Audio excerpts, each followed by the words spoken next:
What's going on guys, it's Unknown Player here, and in this video we're going to take a look at the King's Fall raid in hard mode, and I'm going to show you guys all the differences that were added to hard mode specifically and what new things there are to look out for. This is also going to be a tutorial video on how to defeat each of the bosses with the changes they've made, and the changes aren't that huge, so I'm going to cover all 4 bosses in this video, including Oryx himself, the final boss. And if for whatever reason you don't know how to do the bosses on normal mode, then don't worry, I've made quick and to the point guide videos on how to defeat all 4 bosses including Oryx, and those videos will be linked in the description. So as with all hard mode raids, in the encounters you cannot revive your teammates ever, so once someone dies they're dead for the entire encounter or until the boss is defeated, and if someone dies it's definitely a big deal as opposed to just reviving them in 30 seconds like normal. That's the basic change that applies to all hard mode raids, in case you didn't know. The first change is actually pretty funny. This is at the tomb ship jumping puzzle, and it's halfway through. There is no checkpoint platform to stand on, so you have to do the entire thing in one go. If you fall off one of the tomb ships, you have to start from the very beginning, and that's sort of a troll for the people who are bad at jumping.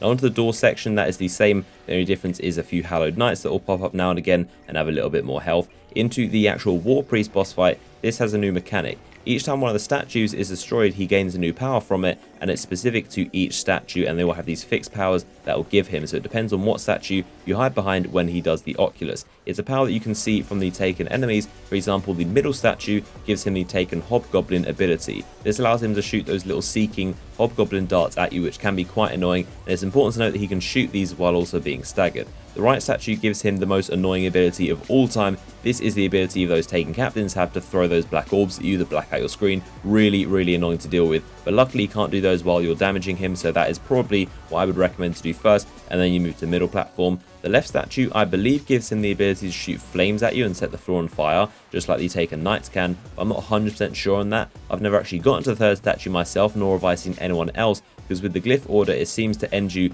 in either the middle or the right one, so no one's actually gotten to the left one at this current point, because if you're doing hard mode and if you have the right amount of light, then you should have enough damage to be able to kill him in 2 runs, and I'd suggest doing the right statue first and then the middle one. That is the best strategy I found. Golgoth has a new mechanic where one of the pit guys doing damage has a debuff called Unstable Light. This means any player that's near that one player with the debuff will be killed in an explosion, and so when that person gets the debuff on their screen, your screen will go all green and blurry, and also other players will be able to see that person is kind of glowing this green effect, and that one player needs to move away from the others and let it explode safely. In this way nobody gets hurt. It's basically a little mechanic that makes sure you don't bunch up together, and also reduces the overall damage you can do to Golgoth, because one of your damage members has to run off and explode into safety, which wastes their time and means they can't be shooting at him. So it's a little bit of a decrease to make sure you aren't as effective, and also makes you think on your feet. The daughters haven't changed all that much. The only difference is that their encounter actually starts right away after a damage section, so you need to be a little bit quicker with the jumping section and begin the fight in general a little bit quicker. And once again, like I've said, if you're doing hard mode raid, you should be high enough level, and you should all have Touch of Malices, and you'll be able to do it in 2 runs, so it really isn't too much of a big deal, and I'm pretty sure we did it like first or second time.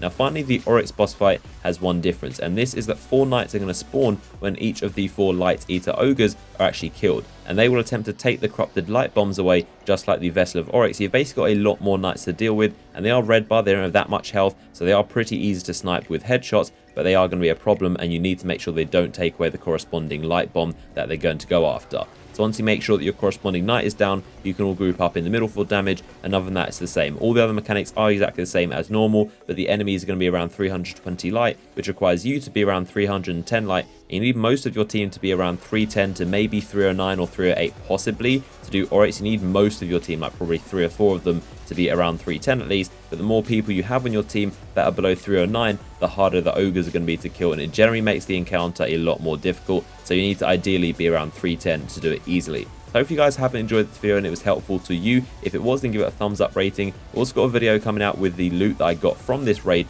and also my fire team loot. There's a ton of the harrowed gear sets that came from this raid, so stay tuned for more videos on this channel and subscribe so you don't miss out on them, and I'll see you guys on the next one.